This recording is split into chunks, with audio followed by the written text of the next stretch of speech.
All right, so we are going to jump into creating a plan. So sometimes people might think like, oh my goodness, I have to take more time to do another task in fundraising. I just want to get out there and I want to ask people. But planning really makes fundraising less of a daunting task. So do take some time to prepare, allow yourself to feel excited about it, and just remember, you do not have to reinvent the wheel for each person. Templates are amazing and really are a time saver in the future. So, creating a plan. The Run for Her goal is $300 this year. So take some time to think about it. Is that your goal just because it is the Run for Her goal? If it is, absolutely okay. But if you feel this little bit of a stirring in your heart, like, I don't know, I kind of feel like I can do more than that, then set a higher goal for you and try to reach it. Set a start date for fundraising so that you actually can hold yourself accountable and it's not a week before Run for Her and you're like, oh my goodness, I haven't done any amount of fundraising that I was planning on doing. So set yourself that start date. Again, create your Venture Miles page. And then, will you make a personal donation? Take some time to think on that, pray on that. What does that look like for you, for your family, and being one of your first donors? All right, so you can take a few seconds, and if you find your Run for Her fundraising worksheet, the things that were just mentioned are the top part of that worksheet. So if you have something that's kind of on your mind already, you can start to fill it in regards to my personal goal, my start date, your personal donation, and then there's just a little checkbox for you for when you meet your $300 Run for Her goal as well. All right, and then continuing on that worksheet, you can make a list of those you want to ask. And if you need time to think about that, of course, you don't have to fill out the worksheet right now. But this can be the whole gamut of people that you know: family, friends, neighbors, coworkers, church members, school staff, sports team parents, workout buddies, a company match. There's so many different options, and this is something you guys could talk about as your group to generate some ideas, trying to come up with people that maybe you wouldn't normally think about that God might lay on your heart. Also decide the next little piece, how you want to ask them. And just remember, it can differ depending on who you're asking. So kind of we talked about earlier, making that template and how it can save you time in the future and in the long run. You can still use that template no matter how you decide to ask someone. So are you going to email some people? Are you going to personally text them? Are you going to send it through social media messenger? Maybe it's a phone call, a personal card, or maybe it's even in person when you see them and you're talking about Run for Her. You want to bring Run for Her up and you can ask for a donation in that way. In some of the handouts, there is an example of personal cards that both Carrie and I used last year. Formatted just differently, but essentially all the same information that was provided to those that we asked as well. In addition to that, one of the things that we have kind of found over the years is that it's actually really impactful if you wait to post and ask to social media until you have personally asked everyone you wanted to via email, text, letter, card.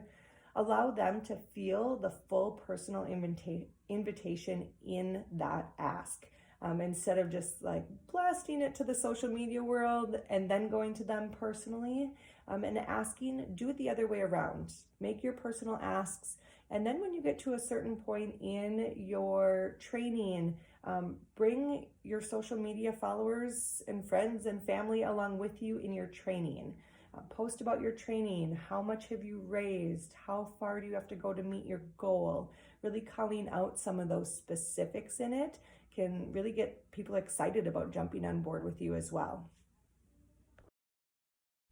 Okay, and once you are creating those emails or letters or however you're going to make those personal asks, make sure to make them personal.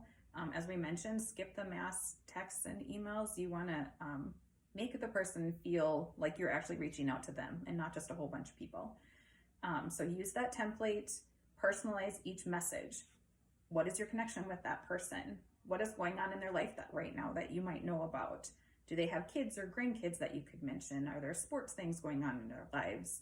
Is there some health thing going on with them that you could ask about, or a vacation they just got back from? Just whatever you can think of, however personal you can make that, you're going to make that connection even stronger, and that donation may come even a little bit easier for them.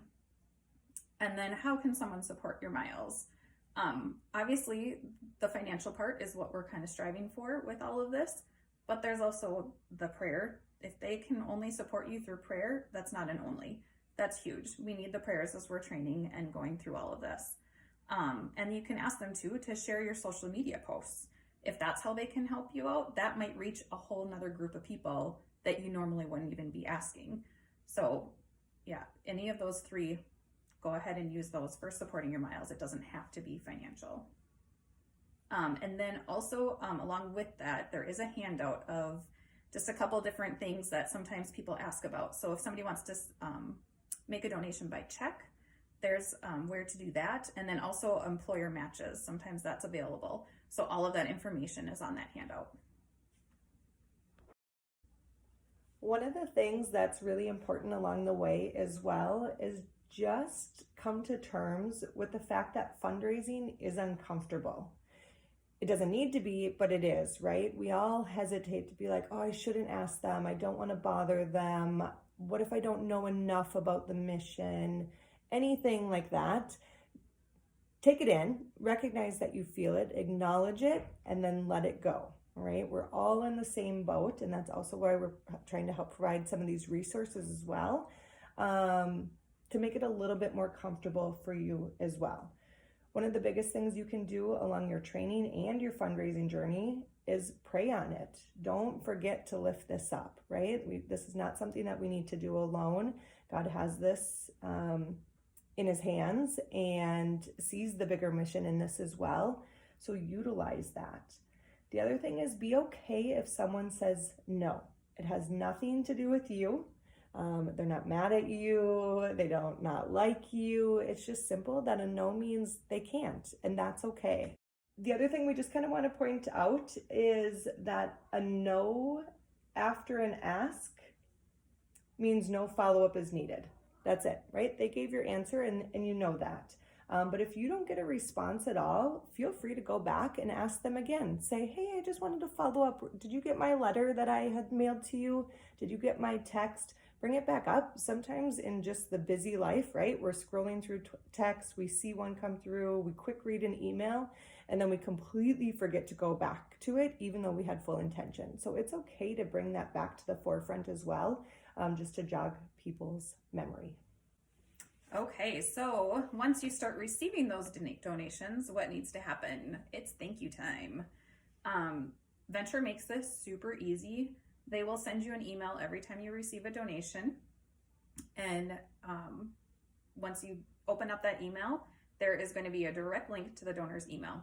There's a little box and it will just say the email, I think, of the person. Email, and then the person's name. You click on that, and then you can send the email. And this is where, if you want to have a template ready to go, just have something saved somewhere on your computer, copy, paste, do a little bit of editing to make it personal, and send it off. And then also in your handouts, there is an email template for a thank you idea. You can tweak it and do whatever you want with that. The last point that we want to talk about is taking your donors with you on Run for Her Day. What does that look like for you? Take some time to reflect on that. So does that mean writing all of your donors' names on your arm or your hand? Does it mean writing their names on a heart, which is something that Carrie and I have done for the last few years? And then we stick it in our water pouch or inside our sports bra or in our shorts, whatever that looks like. I highly recommend, no matter what you do, is that you take a picture of it. If it's something that you want to save, take a picture of it before you start, because I can guarantee you, in whatever format it is after you are done with the event, you will not be able to read any of the names. But give your donors that shout out. So take a picture of your heart, post that to social media, thank them for that. If you want to text them each individually and say, I'm carrying you with me on Run Day, That's great. So they know that you truly and sincerely appreciated their donation. Also take live videos on the trail as well. Give those shout outs in a live video on a social media post, whether that's Instagram or Facebook or whichever platform you use. Make it really exciting and personal for them, even on event day. And then just always remember that help is here. Carrie and I are both here. You can reach us via text. You can send us a message on Slack. Questions, big or small, don't hesitate to send them our way. We are here to help you. We are passionate about this, and we put a lot of time into our fundraising as well. And so we are your cheerleaders throughout this. So whatever we can do to help, just let us know. And that is all we have for you. So we are going to leave you to your groups. We're going to leave you to your fundraising worksheet to be able to take some time to go through that. And then we have also provided your hosts with a series of questions as well, just to kind of go through as a group. So kind of to work through some of these things together, to share what are you uncomfortable with, what are you comfortable with, just even the ideas of who to ask, how to ask, go through all of that together. All right. Have Happy fun! fundraising!